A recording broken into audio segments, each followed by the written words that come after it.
Gadis miskin rawat nenek terlantar di jalan dan tinggal serumah selama 1 bulan. Tak disangka, ia syok saat tahu ternyata nenek itu adalah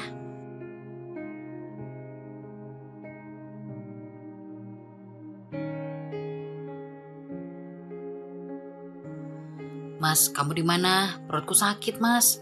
Sepertinya aku akan melahirkan." Afifah merintih menahan sakit. Tangan kanannya mencengkeram ujung spray. Sementara tangan kirinya ia gunakan untuk menelpon suaminya. "Afifah?" Jantung Afifah seketika terasa berhenti berdetak saat mendengar suara perempuan yang menerima teleponnya. "Siapa kamu?" tanyanya sambil menahan sakit. Keringat juga mulai membasahi tubuhnya. "Aku Farah, istri kedua suami kamu. Dan lebih baik kamu berangkat sendiri ke rumah sakit ya. Kamu kan masih bisa jalan. Toh, Mas Hanif tidak akan peduli sama anak itu. Jadi percuma kamu ngabarin Mas Hanif." "Apa maksudmu? Berikan ponsel itu pada suamiku." Afifah meninggikan suaranya. Tak ia hiraukan sakit karena kontraksi yang tengah mendarah. Mendengar pengakuan dari wanita yang mengaku sebagai istri kedua suaminya itu lebih menyakitkan 1000 kali lipat. Mas Hanif tidak mau, dia nggak sudi dengar suaramu Afifah. Pergilah ke sana, agar anak haram yang kau kandung itu selamat. Anak haram? Apa maksudmu? Bibir Afifah bergetar. Hatinya pun tak dapat menahan perih. Tiada terkira saat anak dalam perutnya yang bahkan belum lahir dikatakan sebagai anak haram. "Halo, Afifah, ini aku." Tiba-tiba suara Farah berubah menjadi suara pria yang Afifah tahu itu adalah suaminya. "Mas Hanif? Mas, di mana kamu? Siapa wanita itu, Mas? Kenapa dia bilang kalau dia istri keduamu? Lalu, kenapa dia lancang mengatakan kalau anak kita ini anak haram?" Afifah mencecar Hanif dengan hati campur aduk. Ia tak bisa menahan perasaan yang tak bisa dijelaskan dalam dadanya. "Dia Farah, seperti yang dikatakan kalau dia adalah istri keduaku. Kami sudah menikah sejak 2 bulan yang lalu," ucap Hanif dengan santainya. Suaranya terdengar biasa saja, seolah tak merasa bersalah. "Istri?" Air mata Afifah mengalir begitu saja. Rasa sakit dan panas yang menyerang perut dan pinggangnya seketika berpindah di dadanya. Sakit, sesak, panas, dan perih kalau mengetahui fakta jika suami yang ia kira setia nyatanya telah mendua. "Tapi kenapa? Apa salahku sampai kamu selingkuh, Mas?" Afifah bertanya lirih dengan wajah yang sudah bersimbah air mata. "Aku tak akan selingkuh kalau kamu setia, Afifah. Bahkan kamu lebih parah dari aku. Kenapa kamu tega tidur bersama laki-laki lain, hah? Dan aku yakin kalau anak yang ada di perutmu itu bukan anakku." Hanif menyentak, meruntuhkan dan memporak-porandakan hati Afifah malam ini. "Astagfirullah, tega kamu, Mas. Itu hanya fitnah, aku tidak pernah mengkhianati kamu. Anak ini anak kita, dia darah dagingmu, Mas." Bagi Afifah, ia terisah. Tak percaya bahwa suami yang ia cintai tega menuduhnya sehina itu. "Tak usah mengelak, Afifah. Aku sudah punya bukti kuat. Sudah baik hati aku masih mempertahankan kamu sampai sekarang. Berhubung anak itu akan segera lahir, maka mulai detik ini aku membebaskanmu. Aku talak kamu, Afifah. Carilah pria yang sudah menidurimu untuk jadi ayah dari anakmu." Tut. Panggilan telepon telah berakhir. Berakhir pula hubungan antara Hanif dan Afifah yang sudah berjalan selama 5 tahun lamanya. Afifah mencengkeram dadanya yang terasa sesak. "Tega kamu, Mas. Kamu yang jahat, tapi aku yang seolah bersalah." Lirik Afifah dengan air mata mengalir. Ia pun bangkit dan berjalan tertati-tati seraya memegangi perut besarnya ke arah pintu keluar. "Ya Allah, kuatkan aku." Liriknya menahan sakit yang tiada tara. "Afifah, ya Allah, kamu kenapa? Kamu mau melahirkan?" Bu Wiwi, istri kepala desa, sontak mendekat saat melihat Afifah berjalan kesulitan keluar dari rumahnya. "Bu, tolong saya, Bu. Saya nggak kuat lagi." Lirik Afifah saat Bu Wiwi lewat di depan rumahnya. "Suami kamu mana?" Afifah hanya menggeleng. Melihat respon Afifah seperti itu, Bu Wiwi pun menelpon suaminya agar membantu membawa Afifah ke rumah sakit. "Sabar ya, Afif. Kamu harus kuat. Saya dan suami saya akan bantu kamu ke rumah sakit." Afifah mengangguk. Semoga saja kuat, batinnya. Afifah berusaha sekuatnya di sisa-sisa tenaganya. Melahirkan seseorang tanpa ditemani suami adalah hal buruk yang pernah terlintas dalam benaknya. Namun hal itu tak sebanding dengan tuduhan suaminya sendiri yang mengatakan bahwa anak yang ia kandung adalah anak haram. Suara tangisan bayi menggema di ruangan bercat putih setelah Afifah mengerahkan seluruh tenaga dengan mempertaruhkan nyawanya. Namun suara itu mulai melemah dan perlahan menghilang, entah karena apa. Afifah telah melahirkan anak laki-laki yang tampan. Rasa sakitnya pun perlahan memudar saat wajah bayinya begitu mirip dengan ayahnya. "Mas, kalau kamu melihat anak ini, apa kamu masih mau menyangkal kalau dia bukan anakmu?" batinnya, sambil membelai pipi anaknya yang diletakkan di dada. "Selamat ya Afifah, anakmu sudah lahir. Kamu sudah sah dipanggil ibu." Bu Wiwi tersenyum dan membelai pipi bayi mungil itu. Ia masuk ke ruangan perawatan setelah Afifah dan bayinya dibersihkan. Iya Bu, terima kasih ya Bu. Bu Wiwi sudah mau nolong saya. Kalau tidak ada ibu, entah bagaimana nasib saya. Afifah menunduk, merasa sungkan pada wanita parubaya yang dikenal luas sebagai pribadi yang ramah dan suka menolong. Jangan bicara begitu. Sudah seharusnya kita sebagai sesama manusia saling nolong, Vi. Ngomong-ngomong, apa yang terjadi sama Hanif? Kenapa dia tidak mengantarmu ke rumah sakit? Apa dia tahu kalau anaknya sudah lahir? Afifah bergeming, wajahnya kembali menampakkan kesedihan.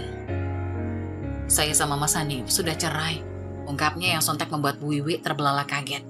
Bercerai? Bagaimana bisa, Afifah? Maksud ibu, kamu kan sedang hamil, bukannya wanita hamil tidak boleh dicerai? Afifah menggeleng karena ia pun tak paham. Ada yang menfitnah saya, Bu, dan Mas Hanif percaya begitu saja, sahutnya. Lantas tangisnya kembali pecah. Apa salah saya ya, Bu? Padahal saya tidak pernah berbuat jahat sama siapapun. Saya juga tidak pernah mengkhianati suami saya. Tapi suami saya justru percaya pada fitnah itu dan berkata bahwa anak ini bukan darah dagingnya. Bu Wiwi menghembus nafas perlahan. Dibawanya Afifah ke dalam dekapannya. Sabar ya, Vi. Ini adalah salah satu bentuk ujian yang diberikan Allah kepadamu. Kelak aku yakin kalau anakmu ini akan membawamu pada kebahagiaan. Afifah mengangguk. Dihapusnya air mata yang masih menggenang di pelupuk mata. Lantas ia menatap bayinya yang masih terpejam. Loh Bu, kok anak saya nggak bergerak ya? Kepanikan mulai menyerang Afifah dan Bu Wiwi. Dengan cepat Bu Wiwi memanggil bidan yang tadi membantu persalinan. Bidan tersebut lantas memeriksa bayinya yang mencoba mengecek detak jantungnya yang tak berdetak. Innalillahi wa inna ilaihi raji'un. Maaf Bu, bayi ibu meninggal. Sepertinya dia ada kelainan tapi saya tidak tahu. Bidan itu menampakkan raut penuh sesal. Afifah tak kuasa menahan kesedihannya. Kembali sang putri dinyatakan meninggal bahkan saat ia masih belum menyusuinya. Bayi yang belum ia beri nama dan tak diharapkan ayahnya ternyata lebih memilih kembali ke pangkuan sang kuasa. Afifah, kamu yang sabar ya. Kelak dia yang akan menolongmu di akhirat. Bu Wiwi memeluk Afifah. Ia pun tak kuat jika tak menangis.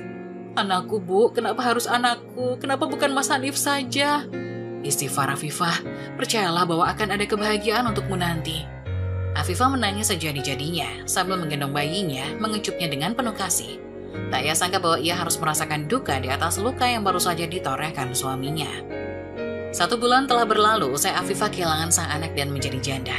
Dia memutuskan untuk berjualan kue untuk menyambung hidup dengan modal yang diberikan oleh Bu Wiwi. Rasanya tak ada kata yang pantas untuk Afifah katakan saat menggambarkan kebaikan wanita itu. Dia bukan keluarga dan hanya sekedar tetangga yang kebetulan menjadi warganya. Afi, hari ini kamu buat kue apa? Baru saja Afifah memikirkan Bu Wiwi. Wanita itu sudah bertandang ke rumahnya. Seperti biasa, Bu Wiwi akan menjadi pembeli pertamanya. Katanya, ia suka dengan kue buatan Afifah yang enak. Cocok untuk sarapan atau bekal ke kantor. Ini Bu, saya bikin donat, bolu lapis sama arem-arem. Ibu mau? Iya Vi, bungkusin aja masing-masing 5 ya. Iya Bu. Afifah memasukkan pesanan Bu Wiwi ke dalam kresek. Bayar separuh aja Bu, separuhnya saya nyicil hutang saya sama ibu. Katanya. Hutang apa? Saya nggak berasa ngutangin kamu. Udah, ini uangnya Vi. Makasih ya. Tapi uang untuk persalinan dan modal usaha saya ini Bu, itu kan uang Bu Wiwi. Kata Afifah merasa tak enak. Bu Wiwi tersenyum, wajahnya yang teduh mengingatkannya pada mendiang sang ibu. Setidaknya, Afifah sedikit lega karena saat hal buruk menimpanya, ia tak punya lagi orang tua. Jika ayah dan ibunya masih ada, entah bagaimana ia bisa melihat kesedihan orang tuanya. Gundah dalam hatinya pasti tak akan pernah hilang. Itu bukan hutang, saya ikhlas kok memberikannya buat kamu, Vi. Jadi ibu mohon, kamu jangan memikirkan buat balikin uang itu ya. Bu Wiwi mengusap bahu Afifah. Ya Allah, saya nggak tahu harus ngomong apa, Bu. Bu Wiwi terlalu baik sama saya. Dengan apa saya harus balas kebaikan ibu? Afifah menangis haru. Dengan bangkit dari keterpurukan, kamu harus jadi wanita yang kuat, Afifah. Kamu harus menunjukkan pada dunia kalau kamu adalah wanita hebat. Itu saja, sudah cukup buat ibu. Tegas Bu Wiwi. Tatapan matanya tajam, seolah mengisyaratkan sebuah harapan untuk Afifah agar sukses. Afifah menahan tangisnya, menghirup udara sebanyak mungkin, lalu mengangguk yakin. Saya pasti sukses, Bu, dan membuat orang yang sudah merendahkan saya malu dan tak bisa mengangkat kepalanya saat bertemu saya nanti. Ucapnya. Bagus. Sekarang nikmati saja prosesnya. Kamu masih muda dan perjalananmu masih panjang. Afifah selalu menjual kuenya di area alun-alun karena tempat itu selalu ramai. Dan alhamdulillah, kue buatannya selalu ludes. Bahkan tak jarang konsumennya memesan untuk acara selamatan atau arisan. Siang ini ada yang berbeda. Afifah melihat seorang wanita tua yang sedang menjual agar-agar. Tak pernah ia melihat wanita itu selama ini. Apa wanita itu baru saja berjualan? Rasa iba menjalar ke hati Afifah saat melihat penampilan wanita itu. Pakaiannya sederhana dan rambutnya yang telah memutih tak menyurutkan niatnya untuk mencari recehan uang demi bertahan hidup.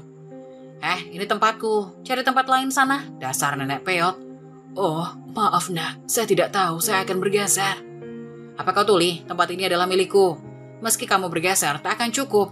Sana pergi. Pria yang biasanya menjual pakaian bekas itu mendorong tubuh wanita tua itu hingga terjerembab. Astagfirullah. Afifah tercengang sambil menutup mulut. Ya ampun, anak zaman sekarang gak punya adab. Sama orang tua saja berani. Padahal aku hanya wanita tua yang tak berdaya. Aku hanya hidup sendiri, tak punya keluarga. Ini bukan urusanku, Nek. Sana pergi. Usir pria yang Afifah tahu namanya adalah Ardi. Pada akhirnya wanita tua itu pergi berlalu dengan tatapan sedih. Afifah yang melihatnya hendak mengejar, akan tetapi ada beberapa orang yang datang hendak membeli kuenya.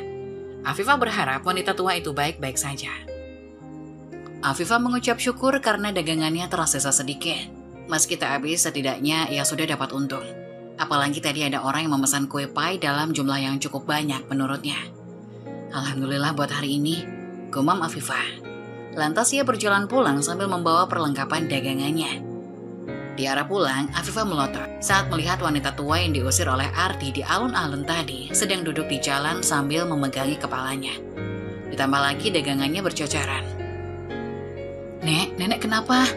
Kenapa sampai begini, Nek? Air mata Afifah berlinang, tak kuasa menahan sedih melihat letih di wajah wanita itu. Tadi nenek dirampok, Neng. Padahal baru laku, tapi uangnya diambil preman. Terus dagangan nenek dihancurin juga.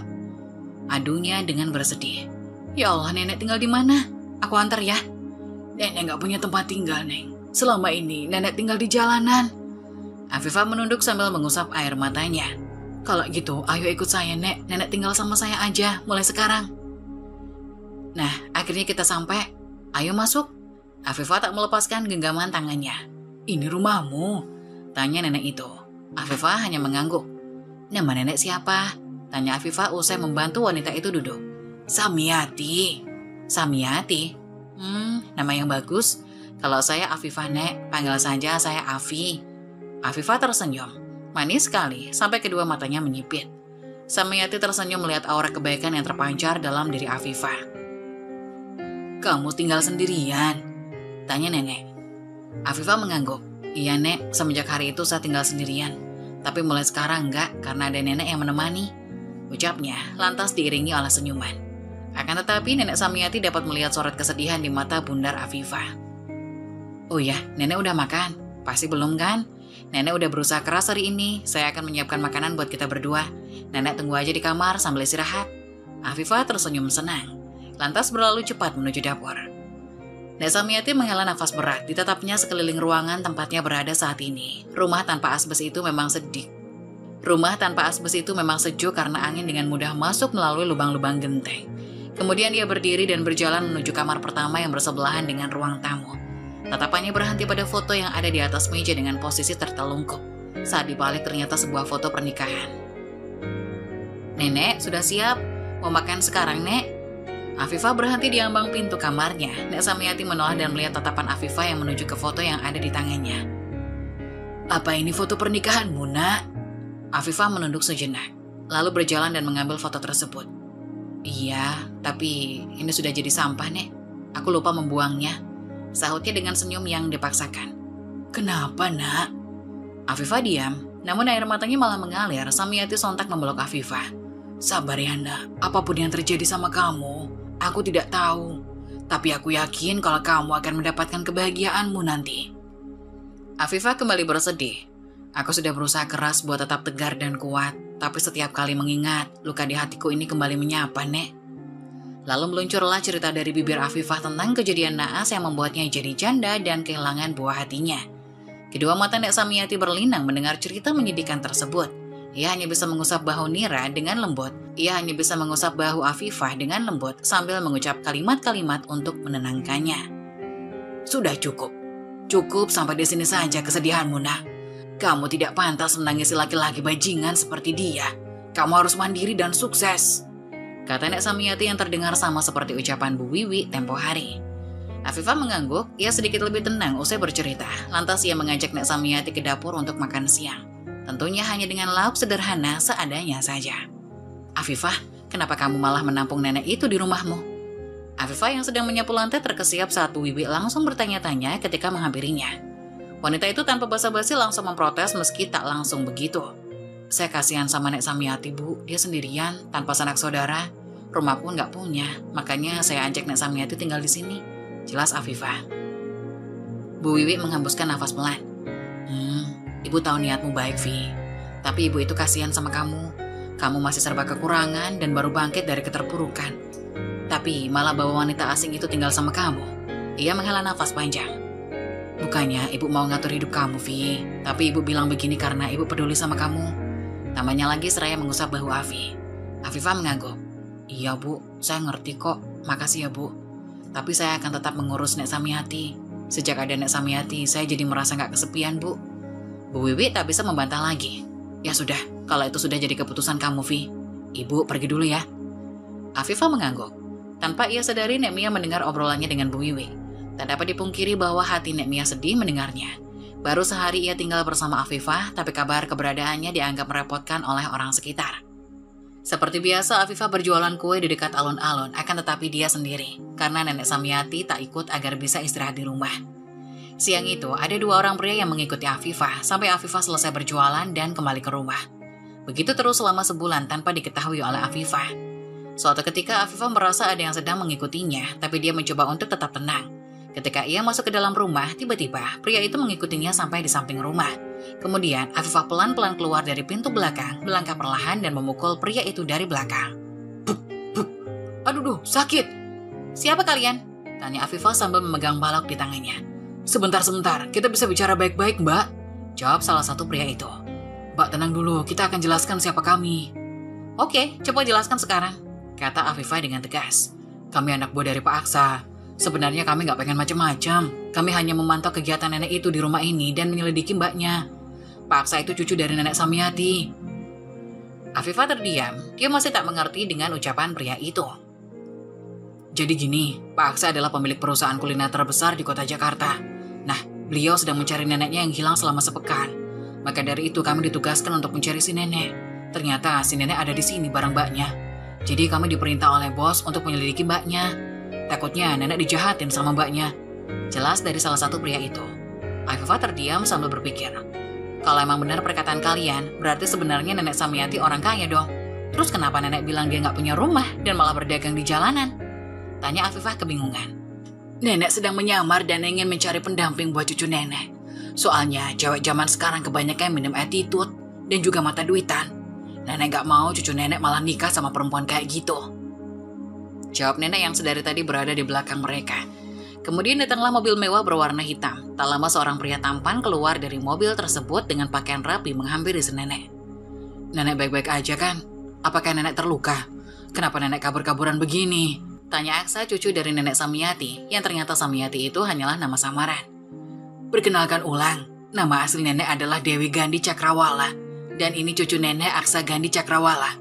Afifah hanya bengong sambil sesekali menepis pipinya. Apakah ini mimpi? Ternyata nenek adalah pemilik perusahaan kuliner terbesar di kota ini. Afifah masih tak percaya. Masih banyak pertanyaan di dalam benaknya. Nenek, ayo kita pulang aja ya. Bujuk Aksa kepada sang nenek. Nenek mau pulang asalkan Afifah ikut dengan nenek. Afifah hanya diam. Dia masih kebingungan dan tak percaya. Iya ya, kita ajak Afifah juga ya, Nek. Afifah, apa kamu mau kan jadi istri Aksa dan ikut tinggal bersama nenek? Tapi saya nggak pantas, Nek. Saya tinggal di sini saja. Lagian saya juga janda. Nenek minta maaf. Cucu nenek juga duda. Istrinya yang dulu hanya mengincar harta dan senang berfoya-foya. Dia juga berani mencuri perhiasan nenek dan melawan nenek. Dia menggunakan harta Aksa hanya untuk selingkuh dengan pria lain. Kamu mau kan menikah dengan Aksa? Tapi Nek, apakah cucu nenek mau dengan saya yang seperti ini? Aku menyukaimu. Aku tak memandang fisik, lagian kamu juga cantik kok, kamu juga baik. Hanya kamu yang mau menolong nenekku buat tinggal bersamamu. Padahal kamu juga sedang kesulitan kan? Jawab Aksa. Lagian kamu di sini kan sendirian, nenek juga di rumah kesepian. Kamu mau kan nemenin nenek? Tinggal bersama nenek? Sebagai balas budi nenek karena nenek sudah ngerepotin kamu selama di sini, ucap nenek. Udah, jangan nolak ya. Ayo ikut nenek. Kemudian datanglah Bu Wiwi. Mau dibawa kemana Afifah? Tanya Bu Wiwi panik, dia mengira bahwa Afifah sedang diculik. Kemudian Afifah menjelaskan dengan panjang lebar dan dimengerti oleh Bu Wiwi. Alhamdulillah, Allah memang maha tahu ya.